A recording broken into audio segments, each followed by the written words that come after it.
کوشش کر رہے ہیں. خدا نہ خواستہ اگر سپریم کورٹ ہماری بیٹھ جاتی ہے تو یہ جمہوریت ختم ہو جاتی ہے, کیونکہ اور کوئی ادارہ نہیں ہے جو اس وقت اس ملک کی جمہوریت کو بچا سکے. اس لیے ساری قوم کو ایک تو کہتا ہوں کہ اپنی آئین کے ساتھ اور سپریم کورٹ کے ساتھ کھڑے ہوں, اور دوسری میں ساری قوم کو کہہ رہا ہوں کہ اگر یہ اسی طرح چلتا رہا ہم سب کو نکلنا پڑے گا. کبھی ایسا ہوا ہی نہیں ہے کہ پولیس چھتوں سے پتھر مار رہی ہے, اشتعال پیدا کر رہی ہے تاکہ وہاں کوئی انتشار پھیلے, اور انتشار کے اندر یہ عمران خان پر قتل ہو گیا.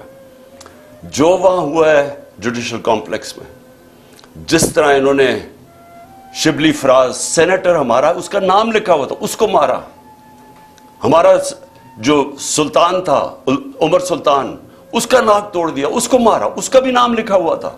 لوگ اپنی جان بچا کے بھاگے, اور وہ شکر ہے کہ وہ میجسٹریٹ نے میری گاڑی میں آخر میں وہ میرے سے لیا, نہیں تو اگر میں اوپر چلا جاتا تو میں نے نہیں بچنا تھا.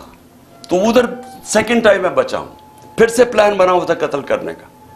اور پھر اب کیا ہو رہا ہے, اب پلان یہ بن رہا ہے کہ میرے جو ارد گرد لوگ ہیں ان سب کو باری باری پکڑو, جو پارٹی میں تکڑے لوگ ہیں ان کو پکڑو, کیونکہ اب اگر ان کو لگ رہا ہے الیکشن کی طرف جا رہے ہیں تو طریقہ یہ ایک ہے کہ اب تحریک انصاف کے سارے جو تکڑے لوگ ہیں یا میرے قریب لوگ ہیں ان ساروں کو پکڑو. اس میں علی مین کو سب سے پہلے پکڑا, مراد سعید کو پوری پکڑنے کی کوشش کر رہے ہیں, اس کے اوپر بھی کوئی نہ کوئی کیس ڈالیں, حالانکہ کوئی کیس ہی نہیں ہے. میرے اوپر جو کیسز ہیں میں ذرا سامنے 2 کیسز ہی انہوں نے بنائے ہوئے تھے, باقی تو سارے دہشت گردی کے کیس ہیں یا یہ جس طرح ذل شاہ کے قتل کے کیس, اس طرح کے کیسز ہیں. 2 کیسز تھے. ایک کیس تھا میرے اوپر فورن فنڈنگ کا, وہ اسلام آباد ہائی کورٹ میں فورن فنڈنگ کا کیس ختم ہو گیا, اور جج نے کہا جناب یہ کیس ہی نہیں ہے کہ عمران خان نے کیسے, یعنی جو پہلے تو فورن فنڈنگ ہی نہیں تھا, پروہیبٹڈ فنڈنگ ہو گئی تھی, فورن فنڈنگ تو اب نکلی نہیں ہے. وہ کہہ رہے کہ عمران خان نے کیسے اس میں کچھ کیا ہے, وہ ختم ہو گیا کیس. اب ہے جناب توشہ خانہ کا کیس, یہ بڑا مزیدار کیس ہو گیا, اللہ الحق ہے. یہ کیس کیا ہے کہ عمران خان نے کوئی اپنی گھڑی بیچ دی تھی. اصل میں تو یہ ہے نا, پیسے دے کے ہمیں 50% دے کے آپ جو بھی تحفہ رکھ سکتے ہیں, اپنی گھڑی بیچ دی تھی. یہ سارا کیس ہے. اب اس میں پتہ کیا چلا ہے, پتہ یہ چلا ہے کہ نواز شریف نے 10 سال ایک چوری کی گاڑی چلائی, توشہ خانہ کی گاڑی اس نے ڈکلیئر کیے بغیر گھر میں رکھی 10 سال. جب یوسف رضا گیلانی, جب مشرف کے دور ڈرا ہوا تھا کہ پتہ چل جائے گا چوری کی گاڑی ہے, جب یوسف رضا آیا تو تب کہا کہ اس کو لیگلائز کرو, اس کے پھر پیسے دیے تھوڑے سے, لیکن قانون یہ ہے کہ آپ توشہ خانہ سے گاڑی نہیں لے سکتے. پتہ چلا کہ آصف زرداری کی 3 گاڑیاں ہیں, 3 گاڑیاں اس نے توشہ خانہ سے نکالی ہیں. وہ بھی کوئی کسی کو بھی نہیں آیا کہ 3 گاڑیاں آپ نے جو آپ نے چوری کی ہیں. لیکن ایک اور بھی چیز نکلائی ہے. اب یہ پتہ چلا ہے کہ مریم نے بھی ایک توشہ خانہ کی گاڑی ڈکلیئر نہیں کی, اور وہ بھی کوئی 2 کروڑ روپے کی بعد میں بیچ دی چلا کے. یہ ساری چوریاں ہیں, اس کے اوپر کوئی کمپرومائز نہیں ہے. یعنی آپ یہ نہیں کہہ سکتے کہ اتنی کی تھے تو میں نے اتنی کی بیچی. توشہ خانہ سے گاڑی آپ نہیں نکال سکتے, اور پتہ چلا کہ ان تینوں نے گاڑیاں نکالی ہیں. تو یہ چوری ہے, تو خیر وہ بھی سامنے آ گیا. لیکن جو میں اب کہنا چاہتا ہوں آخر میں آج میرے مقصد یہ جو آپ کی ٹاک کا وہ یہ ہے کہ اب اگلا فیز شروع ہو رہا ہے. فیز یہ ہے کہ عمران خان کے ارد گرد لوگوں کو پکڑو, پی ٹی آئی کے مین لوگوں کو اس وقت کیسز کرو اور ان کو پکڑو کہ اگر الیکشن ہونا ہی ہے تو ان کی پارٹی کو بالکل کمزور کر دو.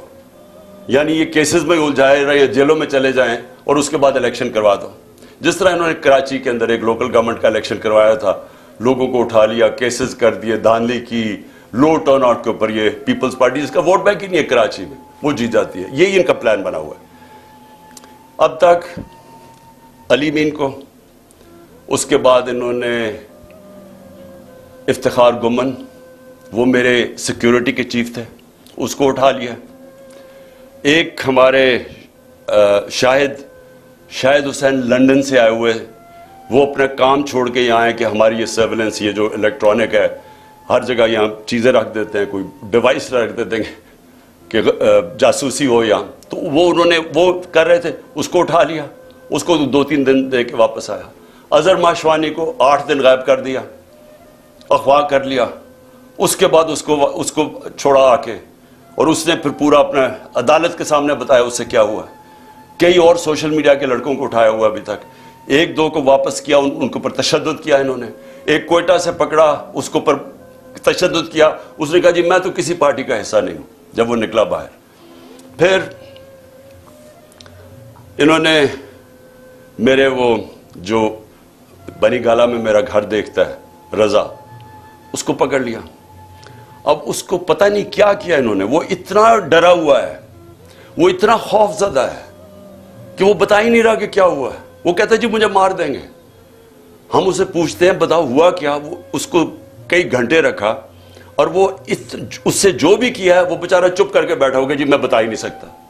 اب میں آپ کو بتا دوں, جب میں پرائم منسٹر تھا, میرے گھر میں جو 2 ملازم تھے, ہم نے ان کو پکڑا. وہ ایک ڈیوائس رکھنے والے تھے میرے بیڈ روم میں. تو ان کو جب پکڑا تو آہستہ جب ان سے پوچھا تو پتا چلا ان کو تنخواہ پہ لگا ہوا تھا.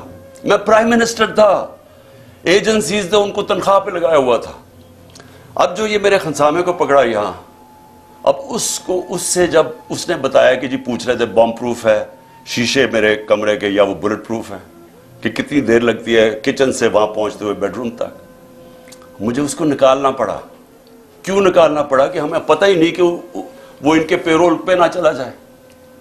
اسی طرح مجھے یہ نہیں پتا کہ میں اس سے کیا کروں, کیونکہ وہ بتا ہی نہیں رہا اسے کیا کیا ہے. تو جس سے پکڑتے ہیں اس سے پھر آفر کرتے ہیں, پیسے آفر کرتے ہیں, ہو سکتا ہے اس کو بھی انہوں نے اپنے ساتھ ملا لیا ہو.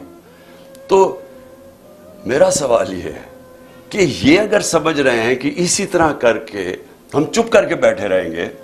میں آج جو ساری میری ٹاک وہ یہ تھی کہ میں نے ساری اپنی قوم کو آج بھی, اور میں تیار کر رہا ہوں, کال دے رہا ہوں اپنی پارٹی کو, اپنی قوم کو, کہ ہم نے اب سب نے پرامن احتجاج کی تیاری کرنی ہے عید کے بعد.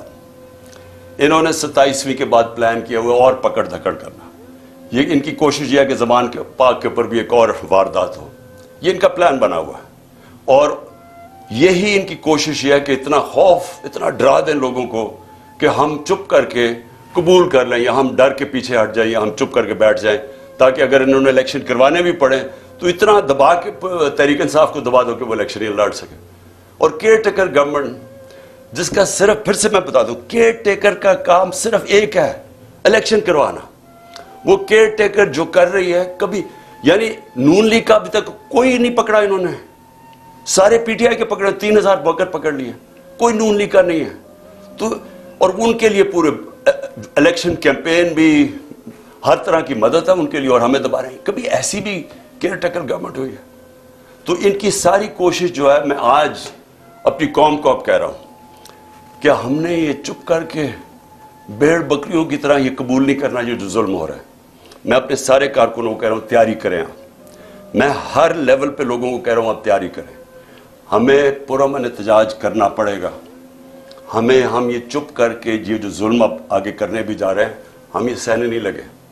اور اگر میں ان کو آخر میں ایک پیغام دینا چاہتا ہوں کہ اگر آپ کا خیال ہے کہ ان حربوں سے آپ ان چوروں کو ہمیں قبول کروا دیں گے, کہ آپ اگر یہ سمجھتے ہیں کہ ہم ان کو ایکسیپٹ کر لیں گے, یہ جو این آر او کے چور بیٹھے ہوئے اوپر, آپ کو نہ تاریخ کا پتہ ہے, نہ آپ کو سیاست کا پتہ ہے, نہ آپ کو پتہ ہے کہ پبلک جب ایک طرف کھڑی ہو جائے تو یہ حربے کامیاب نہیں ہوتے. اگر یہ خوف جو پھیلا رہے ہیں, 1 سال سے خوف پیدا کر رہے ہیں کہ جی ہم یہ کر دیں گے, ہم وہ کر دیں گے, کاٹا ڈال دیا عمران خان کے اوپر, آپ جیت ہی نہیں سکتے, ہر کو, ہمارے لوگوں کو ڈیمورلائز کرتے جو بھی. اگر اس سے فرق پڑنا ہوتا تو آج اتنی لائنیں نہ لگی ہوتی تحریک انصاف کا ٹکٹ لینے کے لیے. میرے پاس ٹائم ہی نہیں ہے, اتنے زیادہ لوگ ہیں جو پی ٹی آئی کا ٹکٹ لینا چاہتے ہیں. کوئی اس سے فرق نہیں پڑ رہا. قوم کو پتہ ہے, جو الیکشن لڑنے والا ہے اسے پتہ ہے کہ نیچے جو وہ جا رہا ہے حلقوں کے اندر, وہاں صرف اسے کو پی ٹی آئی کی بات کر رہے ہیں لوگ. وہ لوگ اب اگر اس سے لوگ ڈر جاتے تو بھی ہمارے پاس تو کینڈیڈیٹ ہی نہیں ہونے چاہیے تھے. ہمارے پاس تو ایک حلقے پر کینڈیڈیٹس اتنے آ گئے ہیں, ہمیں تو سب سے بڑا مشکل یہ پڑا ہوا ہے کہ ہم ٹکٹ دیں کس کو. تو اس سے کوئی کامیاب صرف ایک ہو رہا ہے, ملک میں نفرتیں پھیل رہی ہیں. ادارے اور قوم کے بیچ میں فاصلے بڑھ رہے ہیں. میں اس لیے اپنی قوم کی خاطر آج کہہ رہا ہوں کہ اس قوم کو بچانے کے لیے خدا کے واسطے ابھی بھی ہوش کے ناخن ہو. اس وقت بھی ٹائم ہے, سوچ لیں کہ اس قوم کو بچائیں جس طرف جا رہے ہیں. یہ اس طرح اگر جس طرح ہم ابھی جا رہے ہیں, معیشت تباہ ہو گئی ہے. وہ تو ٹھیک ہو ہی نہیں سکتی جب تک الیکشن نہ ہو. اور جس طرح یہ نفرتیں پھیل رہی ہیں, یہ تو کسی وقت بھی کچھ ہو سکتا ہے پاکستان میں. اس لیے میں آج بھی کہہ رہا ہوں کہ سارے جو اس ملک میں جمہوریت چاہتے ہیں, پہلے تو سارے سپریم کورٹ کے ساتھ کھڑے ہوں, کیونکہ سپریم کورٹ ایک ہی چیز ہے جو ہمیں بچا رہی ہے ہماری جمہوریت کو آج. وہ اس کو اگر انہوں نے جو تقسیم کرنے کی اور جو بھی کوشش کر رہے ہیں, خدا نہ خواستہ اگر سپریم کورٹ ہماری بیٹھ جاتی ہے تو یہ جمہوریت ختم ہو جاتی ہے, کیونکہ اور کوئی ادارہ نہیں ہے جو اس وقت اس ملک کی جمہوریت کو بچا سکے. اس لیے ساری قوم کو ایک تو کہتا ہوں کہ اپنی آئین کے ساتھ اور سپریم کورٹ کے ساتھ کھڑے ہوں. اور دوسری میں ساری قوم کو کہہ رہا ہوں کہ اگر یہ اسی طرح چلتا رہا, ہم سب کو نکلنا پڑے گا, اور میں انشاءاللہ آپ کو لیڈ کروں گا. پاکستان پائندہ باد.